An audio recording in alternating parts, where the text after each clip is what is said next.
Hello বন্ধুরা, সুপর্ণার YouTube চ্যানেলে আপনারা আজকে আমাদের সাথে চলুন, আমাদের পরিবারের সাথে চলুন এবং অন্যান্য আরও যে পর্যটক আছে সবার সাথে চলুন। আমরা আজকে রাজগীরের খুব কাছাকাছি রাজগীর পাহাড়ের পাশেই একেবারে অবস্থিত আছে নালন্দা ইউনিভার্সিটি। এটির সাথে প্রাচীন বহু বহু ঘটনা জড়িত আছে। আর এখানে যে আমরা প্রথম যে একটা আবাসিক স্কুল বা বিদ্যালয় বলতে যা বোঝা হয় সেইগুলো কিন্তু এখানে প্রথম এটা চালু হয়েছিল। বিশ্বের প্রথম আবাসিক বিশ্ববিদ্যালয়টি নালন্দার 487 সালে সম্রাট কুমারগুপ্তের ইচ্ছেতেই আর কি, আনন্দের সহকারে ইচ্ছে যেটাকে বলে মহানুভবতায় প্রতিষ্ঠিত হয়েছিল। আর তাকে সহায়তা করেছিল বিশেষ বিশেষ বিদ্বান সন্ন্যাসী ও শিক্ষকদের দ্বারা এটা পরিচালিত ছিল।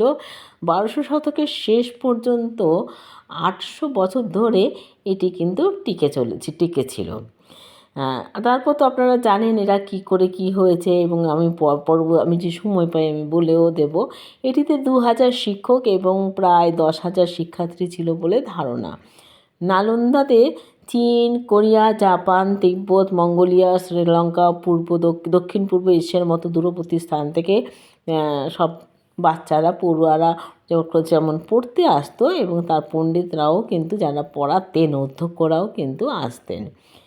আর এগুলো সব রেকর্ড আছে, এগুলো তো কোনো চিহ্ন আছে, এগুলো ধ্বংসস্তূপ হলেও এগুলো কিন্তু কোথাও যেন আমাদের একদম প্রাণের কাছাকাছি। আমি যখন ঢুকেছি সেই সময় থেকেই এইগুলো আর কি বুঝতে পারলাম যে আমরা তো এর আগে অনেক কিছু দেখেছি, এই বিশেষ নালন্দা যেন আমাকে এত বেশি মুগ্ধ করেছে। সবচাইতে আমরা যেটা নালন্দা বিশ্ববিদ্যালয়তে যার বিবরণী থেকে জানতে পাই তিনি হচ্ছেন জুয়ানজাং, বা আমরা হিউয়েনসাং নামেও তিনি পরিচিত। তিনি তার সেই সময় যে তার লেখা বিবরণী, যেটাকে ধর্মগ্রন্থ হিসেবে পালন করা হয়, তাতে কিন্তু আমরা এইটি সম্পর্কে সেই ভাষাতে লেখা বিবরণী আমরা পেয়েছি। আচ্ছা, এখানে তো একটু ফটো না তুললে পর ভালো লাগবে না। ফটো তো একটা কি হচ্ছে অমূল্য রতন, যেটা আমাদের স্মৃতিপাতায় থেকে যাবে, মানে প্রতি জন্মান্তর ধরে যেটা আর কি থেকে যায়, একটা ভিডিও, একটা ফটো, এগুলো কি থাকবে, যেটা আমাদের পরবর্তী প্রজন্মের জন্য অবশ্যই থাকবে। আমরা 3টে ফ্যামিলি মিলে গেছিলাম। আর এখানে দেখা যাচ্ছে যে বিভিন্ন দেশ থেকে আগত পর্যটকরা তারা কি সুন্দর করে ক্লাস করছে এইসব পাশে বসে। সেগুলো তো আর আমরা যেহেতু পর্যটক সবটা তুলে ধরার এত সময় কম, কারণ একদিনে হয়তো 3-4টে জায়গায় ঘোরা হয়েছে। তো এই যে বিভিন্ন যে এইসব ধ্বংসস্তূপ, তবু যেন কোথাও খুব ভালো লাগা, সেগুলোকে সংরক্ষণ করা হয়েছে বিভিন্ন সময় বিভিন্নভাবে। যেমন আমাদের এখানেও যেমন আমাদের যে এখানে যে ডিজাইন স্থাপত্য, সেগুলো নিয়ে যে মানুষের যে একাত্ম, মানে মনের যে একাত্ম বা একটা বোধ, সেটা যে একটা নতুন করে যে তৈরি হয়েছে। আর এটা পুরোটা তৈরি হয়েছে 100 একর জলাশয়ের ওপর বিস্তৃত। দেখলে সত্যিই একটা মানে অবাক হতে হয় যে শিক্ষার কি তখনকার দিনে বানানো জিনিসগুলো। যেমন এখানে প্রচুর পরিমাণে রয়েছে ছোট ছোট গৃহকক্ষ, যেখানে ক্লাস হতো, ছাত্ররা বসে থাকতো, আর একজন শিক্ষক বা অধ্যক্ষ তিনি আর কি বলতেন। এইটা যেরকম ছিল, পাশাপাশি কিন্তু এখানে অনেক ছোট ছোট মন্দিরের মতন, একেবারে ছোট্ট ছোট মন্দিরের মতন অবস্থান করছে বিভিন্ন। সেগুলো কি আছে সেটা তো আমরা এখনও বুঝতে পারিনি। তাই আর এটা যেরকমভাবে যে সংরক্ষণ করার জন্য বিভিন্ন সময় বিভিন্নভাবে সবাই মেনে এসেছেন যেটা সংরক্ষণ করা দরকার। সর্বপ্রথম সংরক্ষণ করেছিলেন যে তিনি হচ্ছেন যে সম্রাট কুমারগুপ্তের আমলে তৈরি হওয়াটা। তারপরে তো এটার ভার চলে এসেছিল ধর্মপাল এটা সংরক্ষণ করেন।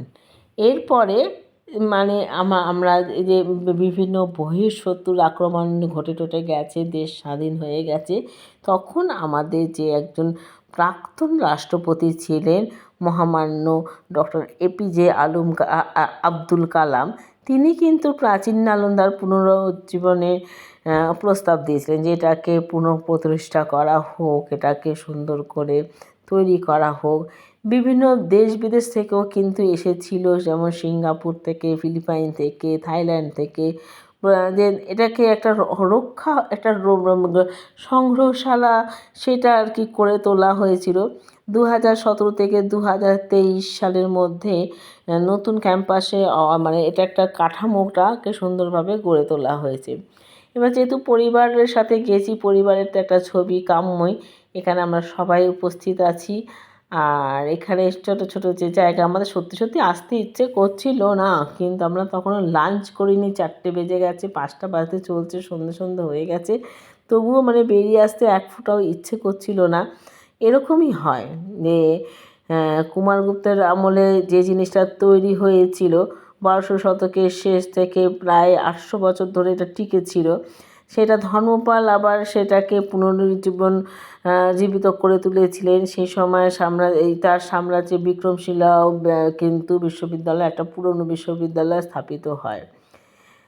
এবার নালন্দা বিশ্ববিদ্যালয়কে মোটামুটি 200খানা গ্রাম দান করা হয়, যিনি আর কেউই নয়, তিনি হচ্ছিলেন হর্ষবর্ধন। তিনি কিন্তু 200টি পরিবারের প্রতিষ্ঠান সন্ন্যাসীদের জন্য চাল, মাখন, দুধ প্রভৃতি কিন্তু দান করেন। আর এটা কিন্তু বিনা পয়সায় পড়াশুনো করা হতো। তারপরে এই আবাসিক ছাত্রদের সম্পূর্ণভাবে ব্যয়বহুল যত আর কি, যেভাবে যতটা খরচ, তা কিন্তু সব বিভিন্ন সময়ে বিভিন্ন সম্রাটরা ভার গ্রহণ করেছিলেন। আর অবশ্য বিভিন্ন যে অঞ্চল, দেশ, মহাদেশ থেকে আসতো ছাত্ররাই, দেখুন কত কিছু তারা শিখছে, তারা ধর্মকথা শুনছে, যেগুলো ভাষার জন্য বুঝতে পারছি না, কিন্তু প্রাণের ভাষা যে একটা আছে তা দিয়ে আমরা অবশ্যই বুঝতে পারি বা কিছুটা হলেও আন্দাজ করতে পারি। তো সেই শিক্ষার্থীরা কিন্তু পরীক্ষার মাধ্যমে নিয়োগ হতো এবং মনোনীত শিক্ষার্থীরা কিন্তু তারা সম্পূর্ণ পড়াশুনো শেষ করেই তবে যেতে পারতেন। এই যে ব্যাপারটা, এটা কতটা একটা আনন্দের, হ্যাঁ, ভারতের প্রথম একটা আবাসিক বিশ্ববিদ্যালয়, যেখানে বিভিন্ন অঞ্চল, বিভিন্ন প্রদেশ, বিভিন্ন ভূখণ্ড থেকে আসতো লেখাপড়ার জন্য। কিছু ছবি আমরা তুলেছিলাম, তবে সব ছবি তো সবার সাথে তোলা হয়নি। তবে দক্ষিণ কোরিয়া থেকে আগত 2 মহিলার সাথে, 2 বোন, ওরা কাজিন সিস্টার, তাদের সাথে আমাদের একটা তোলা ছবি আছে এখানে। আমি ডেকে আর কি, তারা দেখছিল আমরা ছবি তুলছি, তো আমি ডাকাতেই তারা সঙ্গে সঙ্গে বললো তোমরা একটা তোলো, তারপর আমাদের নিয়ে তোলো। তারপর তারা আসলো এবং পাশাপাশি আমাদের তুললো। এবার আমাদের এটা ঘুরতে ঘুরতে প্রায় মানে সবটাই দেখতে দেখতে, যেহেতু খাওয়ার পরে হাঁটা যায় না, তাই আমরা মানে রাজগীর দেখার পর রাজগীরে যে রোপওয়ে টোপওয়ে ওইসব বৌদ্ধদেবের যে 3টি মুদ্রা, সেইটা নিয়ে আমি ভিডিও করেছি, দেখাবো সেইগুলো।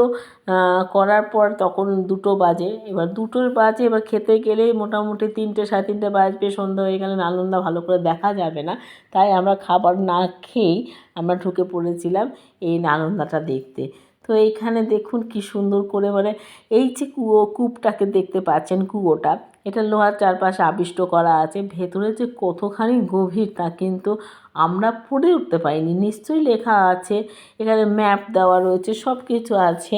সেই সময় চৈনিক ভাষায় লেখা কিছু জিনিস আছে যেগুলো আমরা পড়তে পারিনি, কিন্তু এটার তো প্রমাণ বা দলিল বা লিখিত সব কিছুই রয়েছে। চারপাশে অনেক কিছু মানে ঘাসে ঘেরা যেরকম আছে, আবার ছোট ছোট পাতলা পাতলা ইট, একেবারে পাতলা পাতলা ইটের তৈরি, কীভাবে যে তৈরি হয়েছিল, যেখানে কোনো সিমেন্ট বালি কিন্তু দেখা যাচ্ছিল না। এবার সেটা একটা আশ্চর্য তো জিনিস, আমাদের ভারতের পৃথিবীর মধ্যে সব জায়গাতেই আছে। এই কূপটি যে কতখানি গভীর, ওখানে কিন্তু অনেক অনেক অঞ্চলে এরকম কূপ দেখেছি। এই যে দুজন, টাটা, বাই বাই, আসছি।